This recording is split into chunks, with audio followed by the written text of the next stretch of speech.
আমি রাজনীতির মানুষ না হয়েও ছোটোবেলা থেকে দেখেছি যে দিদির লড়াই টিভি খুললে কাগজে পড়লে সবসময় আমরা দেখেছি যে দিদি কীভাবে আজকে এই জায়গাটায় এসে পৌঁছেছেন, 34 বছরের সাম্রাজ্যকে কিভাবে ভেঙেছেন এবং এই জায়গাটাকে তিনি তৈরি করেছেন।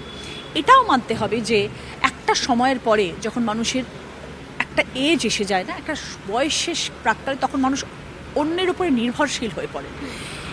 এটার মধ্যে কোনো খারাপ কিছু নয়। তিনি হয়তো দলের অন্যান্য মানুষের উপর একটু নির্ভরশীল হয়ে পড়েছিলেন, বিকজ ওনার একার পক্ষে হয়তো এই সাম্রাজ্য টানা সম্ভব হচ্ছিল না। টিম ওয়ার্ক উনি চেয়েছিলেন। সেই জায়গাটা আমার মনে হয় কোনো একটা জায়গা হয়তো ভ্যাকিউম এসে গেছিল। কোনো একটা জায়গায় দিদির বিশ্বাস, দিদির আস্থা, দিদির কাজের জায়গাটার মধ্যে কোনো একটা জায়গায় আমার মনে হয় কোনো একটা জায়গা হয়তো খামতি থেকে গেছিল, যার জন্যে মানুষ আজকে এরকমভাবে বিরোধী হয়ে গেল। Brought to you by কলকাতায় আর জেলায় জেলায়